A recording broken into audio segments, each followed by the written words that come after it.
सावधानी बरते तो सावधानी हटी।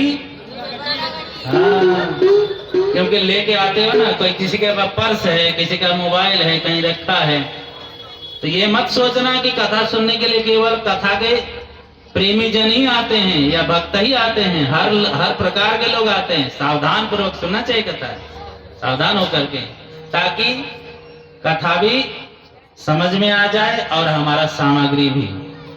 एक माता जी थी बड़ी बूढ़ी, हमने कहा ना कि खूब खाती थी लेकिन सोने के अलावा कोई काम नहीं उसका। डाइट इतना था कि 4-6 लोगों का अकेले हजम कर जाए। अच्छा, जो ज्यादा खाता है उसको ज्यादा नींद भी आता है, इसीलिए संत महात्मा कम खाते हैं। क्यों खाते हैं? शाम को खाते भी नहीं बहुत लोग, ताकि नींद कम आवे, भजन में मन लगे, नींद कम आवे। ज्यादा खाने वाला ज्यादा सोएगा।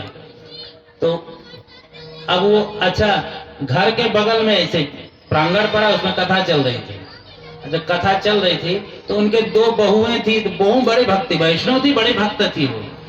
अब भाई, बहुओं की मर्यादा होती है कि अकेले घर से बाहर जा नहीं सकती। अब सास जब बाहर लेके जाए तब तो सास होती है। और कहते सास वो है जो चैन से सांस न लेने दे, वो सांस है।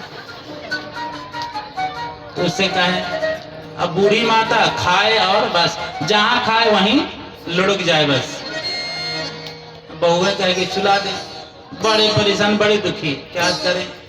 अब कथा जब आवाज सुनाई पड़े कानों में तो कोई कोई शब्द तो समझ में आ जाता है, लेकिन कोई शब्द नहीं समझ में आता। तो उनको बड़ा कष्ट कि हे भगवान, घर के बगल में कथा सुन भी नहीं पा रहे हैं हम, और अकेले जा भी नहीं सकते।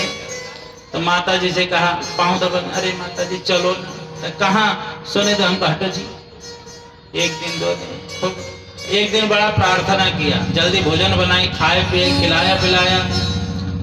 उसके बाद कहा कि आज तो चलो, कम से कम ना तुम सुनना लेकिन हम लोगों को ले चलो, कथा सुनने चलो।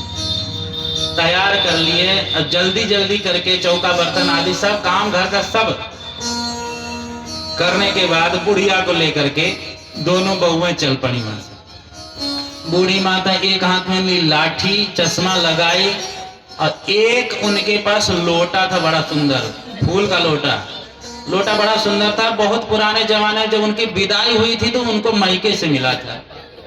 उसको कभी अपने से अलग नहीं करती थी, रखी थी बड़ा चमका करके, माज में के चमका के रखते थे। और उस लोटा में एक रस्सी लगा रखी थी, उसमें जल भरते लेके चलती। तो लोटा भी साथ में, बहू ने कहा क्यों लेके चलते लोटा? का नहीं तो इसको छोड़ेंगे नहीं, हम ले चलेंगे। लेके चल पड़ी। अब आई, अब जैसे आप सब बैठे हो तो बीच में आकर के वो लोग बैठे, दोनों बगल में, दोनों बहुरिया, बीच में माता जी बैठी। लोटा रख दिया साइड में, बगल में ऐसे रख दिया लोटा, बैठ गई। अब फिर क्या कहना, कथा चल रही है, माता जी जिसका जो अभ्यास है तो घर में सोती थी, यहाँ के सोने लगी। घर में नींद कम आती थी, और बढ़िया नींद कथा सुन के, भगवान की चर्चा चल रही तो और अच्छी नींद। संजोग से अब दोनों बहुएं तो कथा सुनने बहुत मगन हो गई, सावधान हो गई। उसी समय पीछे से एक छोटा सा नन्हा सा लड़का आया जो चतुर था, चोर था। वो आया, धीरे से लोटा उसने उठा लिया, लोटा उठा करके चल दिया वहां से। तो सोचा कि भाई बेच लेंगे, कुछ पैसा मिल जाएगा हमको, चल दिया। और तब तक पंडित जी जो कथा कह रहे थे कीर्तन कराने लगे। जब कीर्तन ढोल में जरा के आवाज आई तो उसकी नींद खुल गई। जब नींद खुल गई तो न राम न कृष्ण न दामोदर, सबसे पहले लोटा की तरफ उसने ध्यान गया कि देखिए लोटा है कि नहीं है। महाराज लोटा तो है ही नहीं, वहां गायब लोटा। अरे जब लोटा गायब देखी तब क्या चिल्ला उठी, खड़ी हो गई बीच प्रांगण में, कथा भीड़ पंडाल में, उठ के खड़ी हो गई।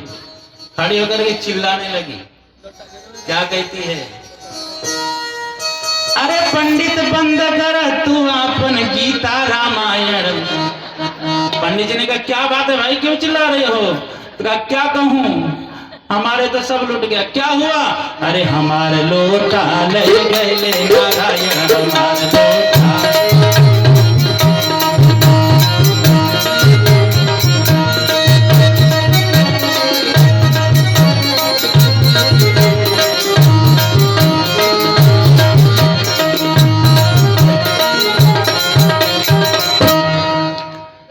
पंडित जी कीर्तन करा रहे थे ना, श्री कृष्ण गोविंद हरे मुरारे हे नाथ नारायण वासुदेव, कीर्तन करा रहे थे। तो उसको और कुछ नहीं सुना पड़ा, केवल नारायण शब्द उसके कान में पड़ा था, इतना उसको याद आया।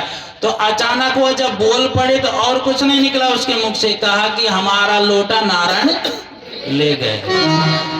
अब भाई बड़ा हल्ला होने लगा।